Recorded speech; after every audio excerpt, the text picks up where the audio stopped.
ദേവാനാം ച ഹൃഷീനാം ച ഗുരും കാഞ്ചനസന്നിഭം ബുദ്ധിഭൂതം ത്രിലോകേശം തം ഗുരും പ്രണമാമ്യഹം. അഹം പ്രണമാമി, ഞാൻ നമസ്കരിക്കുന്നു ആ ഗുരുവിനെ.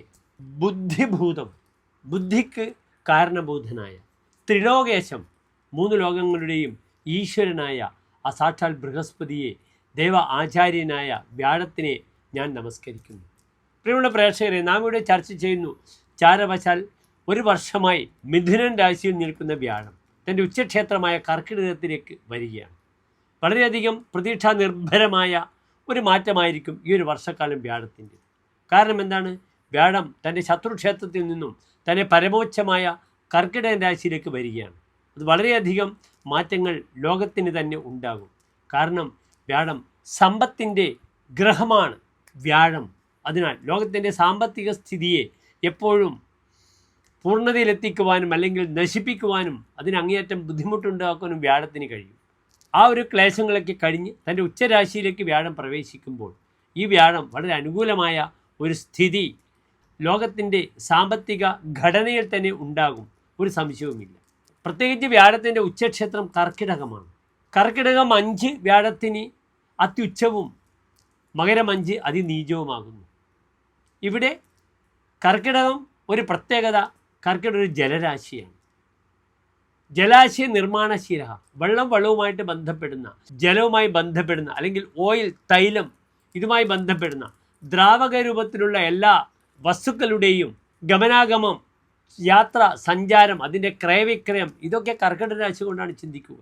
അതിനാൽ ലോകത്തിലുള്ള ഇന്നത്തെ ഈ ഇന്ധന പ്രതിസന്ധി, പെട്രോളിയം ഉൽപ്പന്നങ്ങളുടെ പ്രയാസങ്ങളെല്ലാം തന്നെ വ്യാഴത്തിൻ്റെ ഈ ഉച്ചസ്ഥിതിയിൽ വരുമ്പോൾ ഒരു സംയമനത്തിലൂടെ മാറി നല്ല ഒരു പദത്തിലേക്ക് എത്തിച്ചേരുമെന്ന് നമുക്ക് പ്രതീക്ഷിക്കാം. സർവേശ്വരാണം ധിഷണേസ്തി നിത്യം സാന്നിധ്യം അസ്മാത് ധിഷണേനുകൂലേ പ്രായോനുകൂല സകലാസ്യ ദേവാഹ തത് പ്രാതികൂല്യ സതി നാനുകൂലാഹ. വ്യാഴം വിശ്വസ്തനാണെങ്കിൽ എല്ലാ ഗ്രഹങ്ങളുടെയും അനുഗ്രഹം ആ വ്യക്തിക്ക് ലഭിക്കും. അനിഷ്ടസ്ഥനാണെങ്കിൽ ആനുകൂല്യങ്ങളൊന്നും ലഭിക്കുകയില്ല. അത്രത്തോളം ശക്തമാണ് വ്യാഴം. ഒരു കുട്ടിയെ അച്ഛനും അമ്മയും കാട്ടിൽ ഉപേക്ഷിച്ചാൽ പോലും അവിടെ വ്യാഴത്തിൻ്റെ ദൃഷ്ടിയുണ്ടെങ്കിൽ ആ കുട്ടി ദീർഘായുസായിട്ട് ജീവിതത്തിലേക്ക് വരുമെന്ന് പറയുന്നു. ദൃഷ്ടേ അമരരാജമന്ത്രിണ ദീർഘായുഹു സുഖഭാഗ്യ സസ്മൃത. അമരരാജമന്ത്രിണ, ദേവന്മാരുടെ മന്ത്രിയായ വ്യാഴത്തിൻ്റെ ദൃഷ്ടിയുണ്ട്. അത്രത്തോളം വ്യാഴത്തിൻ്റെ പ്രാധാന്യം ജ്യോതിശാസ്ത്രത്തിൽ പറയപ്പെട്ടിരിക്കുന്നു. ധീജിത് പുത്ര അംഗസൗഖ്യം വ്യാഴത്തിൻ്റെ കാരകധർമ്മങ്ങളാണ്.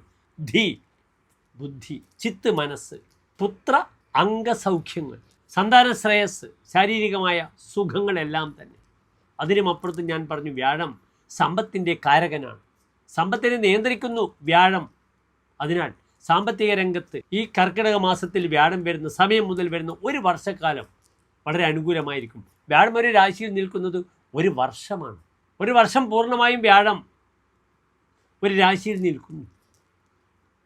ഏറ്റവും അധികം നിൽക്കുന്നത് ശനിയാണ് 2.5 വർഷം, പിന്നെ രാഹു കേതുക്കൾ 1.5 വർഷം, പിന്നെ വ്യാഴം 1 വർഷം പൂർണ്ണമായും. എപ്പോഴാണ് വ്യാഴം കർക്കിടക രാശിയിൽ പ്രവേശിക്കുന്നത്? എൻ്റെ പ്രിയമുള്ള പ്രേക്ഷകർ അറിയണം. വ്യാഴം 1201 ഇടവ മാസം 18-ാം തീയതി, അതായത് 2026 ജൂൺ മാസം 2-ാം തീയതിയാണ് കർക്കിടകൻ രാശിയിൽ പ്രവേശിക്കുന്നത്. അവിടുന്ന് ഒരു വർഷക്കാലം, അതിനിടയിൽ വ്യാഴത്തിന് ആദിത്യനോട് വളരെ അടുക്കുമ്പോൾ മൗഢ്യമുണ്ടാകാം. അപ്രകാരം തന്നെ വ്യാഴം വക്രിയായിട്ട് സഞ്ചരിക്കാം, അതിചാരത്തിൽ സഞ്ചരിക്കാം. എങ്കിലും ഈ ഒരു വർഷക്കാലം ലോകം സുരക്ഷിതമായിരിക്കും. ഏതെല്ലാം രാശിക്കാർക്കാണ് ഈ വ്യാഴത്തിൻ്റെ മാറ്റം വളരെ അനുകൂലമായി വരിക? മേടം രാശിക്കാർക്ക് മിശ്രഫലത്തെ പ്രദാനം ചെയ്യും. ഇടവൻ രാശിക്കാർക്ക് വ്യാഴം അത്ര ശുഭമല്ല, 3-ാം ഭാവത്തിലാണ്. അത് അഷ്ടമാധിപത്യ ദോഷവുമുണ്ട്. ഇടവൻ രാശിക്കാർ ശ്രദ്ധിക്കണം. മിഥുന രാശിക്കാർക്ക് വ്യാഴം അങ്ങേയറ്റം അതിശക്തമായി 2-ാം ഭാവത്തിൽ നിൽക്കുന്നു. കർക്കിടകൻ രാശിക്കാർക്ക് ജന്മവ്യാഴമാണ്, ഭാഗ്യാധിപനാണ്. സമ്മിശ്ര ഫലം ഉണ്ടാകാം. പലപ്പോഴും ജന്മവ്യാഴം അത്ര ഗുണമല്ല. എങ്കിലും കഴിഞ്ഞ ഒരു വർഷം വ്യാഴം 12-ാം ഭാവത്തിലായിരുന്നു, വളരെ ദുർബലമായിരുന്നു. പലപ്പോഴും ജന്മവ്യാഴത്തിൽ അതിനേക്കാളും കുറച്ച് നന്മകളൊക്കെ ആകാം. അത് വിശദമായി ഓരോ രാശിക്കാരുടെ ഫലം നാം ചർച്ച ചെയ്യുന്നതാണ്. ചിങ്ങൻ രാശിക്കാർക്ക് വ്യാഴം ദുർബലമാണ്, 12-ലാണ്. കന്നി രാശിക്കാർക്ക് വ്യാഴം ഏറ്റവും നല്ലതാണ്, 11-ലാണ്. തുലാം രാശിക്കാർക്കും വ്യാഴം 10ാം ഭാവത്തിൽ നിൽക്കുന്നു, നല്ലതാണ്. മാനസിക പ്രയാസങ്ങളില്ലാതെ ശ്രദ്ധിക്കണമെന്ന് മാത്രം. വൃശ്ചികൻ രാശിക്കാർക്ക് ഏറ്റവും അനുകൂലമാണ്. ധനുരാശിക്കാർക്ക് വ്യാഴം ദുർബലമായി 8ാം ഭാവത്തിൽ നിൽക്കുന്നു, അത്ര ഗുണമല്ല. മകരൻ രാശിക്കാർക്ക് വളരെ ഗുണമാണ്. കുംഭൻ രാശിക്കാർക്ക് വ്യാഴം നിൽക്കുന്നത് അത്ര ഗുണമല്ല, 6ാം ഭാവത്തിലാണ്. മീനൻ രാശിക്കാർക്കും വളരെയധികം നന്മകൾ പ്രദാനം ചെയ്യും, 5ാം ഭാവത്തിൽ നിൽക്കുന്നു. അതിനാൽ പ്രത്യേകിച്ച് ഈ 12 രാശിക്കാരിലും മിഥുനൻ രാശിക്കാർക്ക് വളരെ ഗുണമാണ്. കന്നി രാശിക്കാർക്ക് വളരെ ഗുണമാണ്. തുലാം രാശിക്കാർക്കും ഗുണമാണ്. വൃശ്ചികൻ രാശിക്കാർക്ക് വളരെ ഗുണമാണ്. മകരൻ രാശിക്കാർക്ക് വളരെ ഗുണമാണ്. മീനൻ രാശിക്കാർക്കും വളരെ ഗുണമാണ്. ഇനി നമുക്ക് സവിസ്തരം ഓരോ രാശിക്കാരുടെയും ശുഭാശുഭ ഫലങ്ങളെ, ഈ വ്യാഴത്തിൻ്റെ മാറ്റം എപ്രകാരം പരിവർത്തനത്തെ പ്രദാനം ചെയ്യുന്നെന്ന് ചർച്ച ചെയ്യാം. ഏവർക്കും ഡോക്ടർ മാരാർജി നമ്മുടെ യൂട്യൂബ് ചാനലിലേക്ക് സുസ്വാഗതം.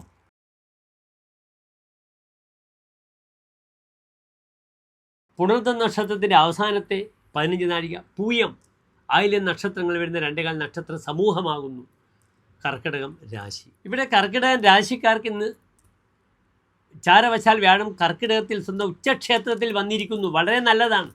പക്ഷേ കർക്കിടക രാശിക്കാർക്ക് ഇന്ന് വ്യാഴം കർക്കിടകത്തിൽ വരുമ്പോൾ അതിന് ജന്മവ്യാഴം എന്നാണ് പറയുക. ജന്മവ്യാഴമാണ്. ജന്മവ്യാഴം അത്ര നല്ലതാണോ? അല്ല. കഴിഞ്ഞ ഒരു വർഷമായി വ്യാഴം കർക്കിടക രാശിക്കാർക്ക് 12ലായിരുന്നു, വളരെ മോശമായിരുന്നു. പക്ഷേ അതിനെ അപേക്ഷിച്ച് കർക്കിടകത്തിലെ വ്യാഴം കുറേ കൂടി നന്മകൾ പ്രദാനം ചെയ്യും. ആർക്ക്? കർക്കിടകം രാശിക്കാർക്കെന്ന് അറിയുക. വ്യാഴം 2 ഭാവത്തിൻ്റെ ആധിപത്യമുള്ള ഗ്രഹമാണ്. ഒന്ന്, കർക്കിടക രാശിക്കാർക്ക് അവരുടെ രോഗാധിപനാണ് വ്യാഴം. 6ാം ഭാവാധിപത്യമാണ് കർക്കിടക രാശിക്കാർക്ക്, ധനുരാശിയുടെ ആധിപത്യം. മറ്റൊന്ന് അവരുടെ മീനം രാശിയുടെ ആധിപത്യം, 9ാം ഭാവാധിപത്യം. അതിനാൽ ഭാഗ്യാധിപനായ ഗ്രഹം വളരെ പവർഫുള്ളായി ശക്തമായി ഉച്ചത്തിൽ നിൽക്കുമ്പോൾ പൂർവികമായ സ്വത്ത് സംബന്ധിച്ച വിഷയത്തിലേക്കുള്ള അനുഭവങ്ങൾ, പിതാവിൻ്റെ അനുഭവങ്ങൾ വരിക, അപ്രകാരം തന്നെ വ്യാഴം ഇവിടെ ശക്തനാണ്. പല കാര്യങ്ങളിലും വളരെ കാര്യങ്ങൾ ചിന്തിച്ച് തീരുമാനിച്ച് മുന്നോട്ട് പോയാൽ വലിയ ബുദ്ധിമുട്ടുകൾ ഇല്ലാതെ ഒരു വർഷം മുമ്പോട്ട് പോകാം. ശ്രദ്ധിച്ച് മുന്നോട്ട് നീങ്ങണമെന്ന് മാത്രം. മനസ്സും ശരീരവും തിളച്ചുകൊണ്ടിരിക്കുമെന്നാണ് ജന്മവ്യാഴത്തിൻ്റെ ഫലം പറഞ്ഞിരിക്കുന്നത്. തിളയ്ക്കുന്ന വെള്ളം നിറച്ചുള്ള പാത്രം കണക്കായി തപിക്കും മനസ്സൊത്തു ഗാത്രം എന്ന് പയ്യന്നൂർ പൊതുവാളുടെ മലയാള ഭാഷ്യമുണ്ട്. ഒരു പാത്രത്തിൽ വെള്ളം തിളക്കുന്നത് പോലെ മനസ്സും ശരീരവും തിളച്ചുകൊണ്ടിരിക്കും. നിലക്കൊന്നിളക്കം ഗമിക്കും മന്ത് ജന്മം ഗമിക്കേ. വ്യാഴം കർക്കിടക രാശിയിൽ വരുമ്പോൾ തൻ്റെ പൊസിഷന്, പദവിക്ക് ഇളക്കം സംഭവിക്കും. അതിനാൽ വളരെ ശ്രദ്ധിക്കണം. ജോലി വിഷയത്തിലൊക്കെ തന്നെ തനിക്ക് വേണ്ടത്ര ആനുകൂല്യങ്ങൾ ജോലി വിഷയത്തിൽ കിട്ടിയില്ലെങ്കിൽ പെട്ടെന്ന് എടുത്തു ചാടി ജോലി രാജിവെക്കുക, എനിക്കിത് വേണ്ട എന്ന് പറയാൻ പെട്ടെന്ന് കഴിയും. ഈ ഒരു വർഷം വളരെ ജാഗ്രത പാലിക്കുക. കയർക്കും ജനം വിത്തവും പോകും. തനിക്ക് ധനനഷ്ടം വരും. ജനങ്ങൾ തന്നോട് കയർക്കും എന്നൊരു ഫലം പറഞ്ഞിരിക്കുന്നു. അതിനാൽ വളരെ ആത്മനിയന്ത്രണം പാലിക്കേണ്ട ഒരു വർഷമാണ് കർക്കിടകൻ രാശിക്കാർക്ക് ഈ ഒരു ജൂൺ 2 മുതൽ അടുത്ത ജൂൺ വരെയുള്ള സമയമെന്ന് പ്രത്യേകിച്ച് എൻ്റെ പ്രിയമുള്ള കർക്കിടക രാശിക്കാരെ ഓർമ്മിപ്പിക്കുവാൻ ഞാൻ ആഗ്രഹിക്കുന്നു. ഈ ഒരു സമയത്ത് നിർബന്ധമായും ധർമ്മദൈവ സങ്കേതങ്ങൾ സന്ദർശിക്കുക. അപ്രകാരം തന്നെ ധർമ്മദൈവ സങ്കേതങ്ങളിൽ വഴിപാടുകൾ ചെയ്യുക. അതുമായി മാനസികമായി പൊരുത്തപ്പെട്ട് അവിടേക്ക് വേണ്ട എല്ലാ കാര്യങ്ങളും ചെയ്യുക. വ്യാഴാഴ്ചകൾ അവിടെ നിർബന്ധമായും സന്ദർശിക്കുക. വിഷു ക്ഷേത്രമാണെങ്കിൽ തുളസിമാല, പാൽപ്പായസം വഴിപാട് ചെയ്യുക. എല്ലാ മാസവും ജന്മനക്ഷത്രത്തിൽ കർക്കിടകൻ രാശിക്കാർ, പ്രത്യേകിച്ച് പുണർതം നക്ഷത്രക്കാരൊക്കെ തന്നെ വിഷ്ണു സഹസ്രനാമവും നാരായണ കവചവും ഒക്കെ ജപിച്ച് ഈ വ്യാഴത്തെ മനോഹരമാക്കാൻ ശ്രമിക്കൂ. വ്യാഴത്തിനെ പ്രാർത്ഥിച്ച് നന്നാക്കാൻ ശ്രമിക്കുക. അനാവശ്യമായ സാമ്പത്തിക വിഷയങ്ങൾക്ക് ഇടപെട്ട് നമുക്ക് മനസ്സിന് അസ്വസ്ഥത ഉണ്ടാക്കും ഈ വ്യാഴമെന്ന് പ്രത്യേകിച്ചറിയുക. അതിനാൽ വളരെ ജാഗ്രതയോടുകൂടി ഈ ഒരു സമയത്തെ ശ്രദ്ധിച്ച് മുന്നോട്ട് നീങ്ങുക. വീഴ്ച വരാതെ നോക്കണം. ജന്മവ്യാഴമാണെന്ന് പ്രത്യേകിച്ച് ഓർമ്മിപ്പിക്കട്ടെ. ഇവിടെ പരിഹാരം പ്രാർത്ഥനകൾ മാത്രമാണ്. പ്രിയമുള്ള കർക്കിടക രാശിക്കാരെ, നന്ദി, നമസ്തേ.